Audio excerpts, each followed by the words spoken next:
एक और कॉलर हैं। अस्सलाम वालेकुम जी, कौन और कहाँ से बात कर रहे हैं?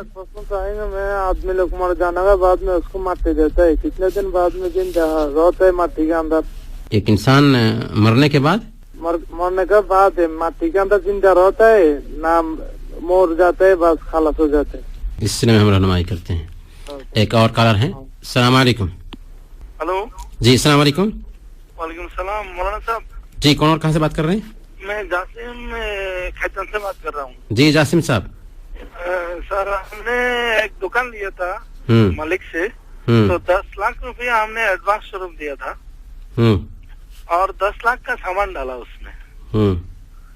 तो अभी उसमें जो प्रॉफिट आता है उसका जाकत देने का या पूरे पैसे का जाकत देने का, हमको ये जरा बताएंगे। इस सिलसिले में हम रहनुमाई करते हैं। Okay, thank you. एक और कॉलर हैं। बाप की जमीन थी जी हाँ, हेलो। और उन्होंने बेच दी है, ठीक जी। है, वो अपनी बच्चियों को पैसा दे दिए, बेटों को नहीं दिए हैं। हाँ, वालिद की जमीन थी, वो बेच दिए हैं। जी। तो वो अपनी बेटियों को दिए हैं, बेटों को नहीं, 3 बेटों को नहीं दिए हैं जी। और 1 बेटे और 4 बेटियों को दिए हैं। क्या ये जायज है? 1 बेटे और 4 बेटियों को दी है। बहुत बहुत शुक्रिया। इस सिलसिले में हम रहनुमाई करते हैं। एक चीज और पूछना था जी। क्या इस तरह माँ बाप का ख्याल करना जरूरी है हम लोग का? इस सिलसिले में हम रहनुमाई करते हैं। बहुत बहुत शुक्रिया मोहम्मद काशिफ साहब। एक साथी ने पूछा है कि मरने के बाद क्या इंसान मिट्टी के अंदर जिंदा रहता है? जब हमने एक इंसान को देखा कि उसकी रूह निकल गई है तो अब दुनियावी जिंदगी से वो महरूम हो गया। अलबत्ता एक दूसरी जिंदगी उसको हासिल हो गई, उसको हम कहते हैं बरज़खी जिंदगी। बरज़खी जिंदगी की कैफियत बिल्कुल ही अलग होती है। इसीलिए अगर आप कब्र को खो दें और बंदे को अदाब हो रहा होता है तो आपको पता नहीं चलेगा कि अदाब हो रहा है या नहीं हो रहा है, हालांकि अदाब हो रहा होता है या उसको इनाम मिल रहा होता है। तो ये कैफियत असल में बरज़खी जिंदगी की है जिसको हम दुनियावी जिंदगी पर क़ियास नहीं कर सकते। क्या आप देखते नहीं कि एक बच्चा अपनी माँ के पेट में भी जिंदा होता है, लेकिन क्या यही वो जिंदगी होती है जो उसे माँ के पेट से निकलने के बाद हासिल होती? नहीं, वो जिंदगी अलग है। तो कहने का मतलब ये है कि बरज़खी जिंदगी में जो एक बंदे को जिंदगी हासिल होती है और जिसकी बुनियाद पर उसे इनाम मिलता है या उसे सजा मिलती है, ये जिंदगी दुनियावी जिंदगी से बिल्कुल अलग जिंदगी है। हम ये कहेंगे कि वो वफात पा चुके हैं। अब दुनियावी जिंदगी में किसी भी इंसान को जो जिंदगी हासिल थी वो जिंदगी वफात पाने के बाद हासिल नहीं हो सकती। अल्लाह ताला ने अपने नबी के बारे में फरमाया, इन्नका मय्यतुन व इन्नहुम मय्यतून, कि ऐ नबी आप मरने वाले हैं और दूसरे सबके सब वफात पा जाएंगे। तो हर इंसान को मौत आई है और जब इंसान की रूह निकल जाती है तो दुनिया से उसका ताल्लुक बिल्कुल कट जाता है। जासिम साहब ने पूछा है कि हमने अपने मालिक से दुकान ली थी 10 लाख में और 10 लाख का ही उसके अंदर सामान डाला और इस तरह से हमारी दुकान चल रही है, तो ज़कात किस माल में आएगी?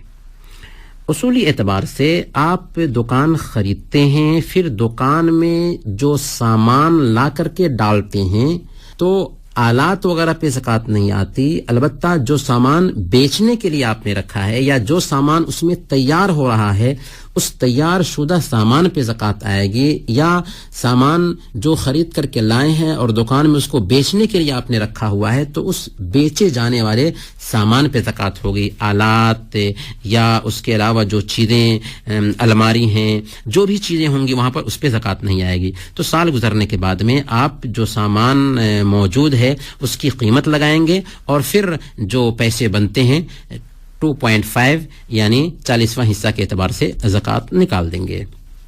मोहम्मद काशिफ साहब ने पूछा है, इनका पहला सवाल है, कहते हैं कि बाप की ज़मीन थी, बाप ने 1 बेटे और 4 बेटियों को दे दिया है और 3 बेटों को महरूम कर दिया, नहीं दिया, तो इस हवाले से क्या हुक्म होगा?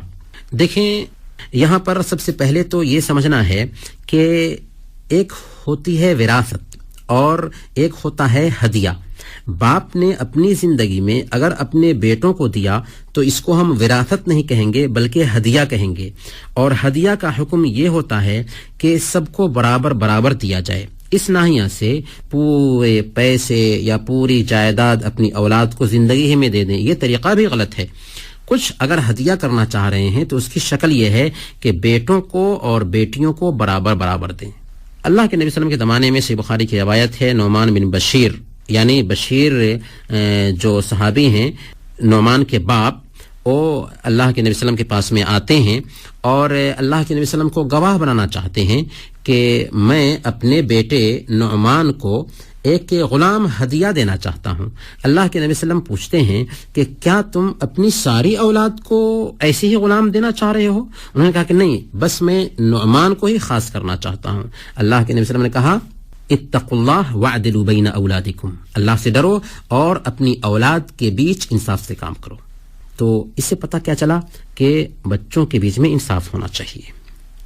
اس لیے اگر کسی نے کچھ بیٹوں کو یا کچھ بیٹیوں کو دیا اور کچھ بیٹوں اور بیٹیوں کو محروم کیا، یہ غلط ہے، یہ ناانصافی ہے، اور اس کا نتیجہ بھی ہمیں دنیا میں دیکھنا پڑتا ہے، کیونکہ جس بچے کو آپ نے نہیں دیا ہے وہ اطاعت نہیں کرے گا، وہ نافرمانی کرے گا۔ ان کا دوسرا سوال اسی سے ملتا جلتا ہے کہ کیا ایسے ماں باپ کا خیال کرنا ضروری ہے؟ جی ہاں، ماں باپ کا خیال کرنا، اگر زندگی بھر گالی دیتے رہیں، اگر ہر حق سے محروم کر دیا، اس کے باوجود بھی ماں باپ کا حق محروم نہیں ہوتا، ماں باپ کا حق ختم نہیں ہوتا، زندگی بھر ان کے اوپر خرچ کرتے رہ جائیں لیکن پھر بھی ان کا حق ادا نہیں ہو سکتا۔ ابن عمر رضی اللہ تعالیٰ عنہ ایک یمنی کو دیکھتے ہیں کہ اپنی ماں کو کندھے پر لادے ہوا ہے اور طواف کرا رہا ہے۔ جب وہ یمنی ابن عمر رضی اللہ تعالیٰ عنہ کو دیکھتا ہے تو اس کو یہ عمل بہت پسندیدہ لگا، تو ابن عمر رضی اللہ تعالیٰ عنہ کو دیکھ کر کے وہ کہنا شروع کر دیا کہ کیا میں نے اپنی ماں کا حق ادا کر دیا؟ ابن عمر رضی اللہ تعالیٰ عنہ نے اسے یاد دلایا کہ ولا بظفرۃ واحدہ، حق ادا کرنے کی تم بات کر رہے ہو، تمہیں جنم دینے میں تمہاری ماں کو جو سانس چلی تھی اس میں سے ایک سانس کا بھی بدلہ تم نہ چکا سکے۔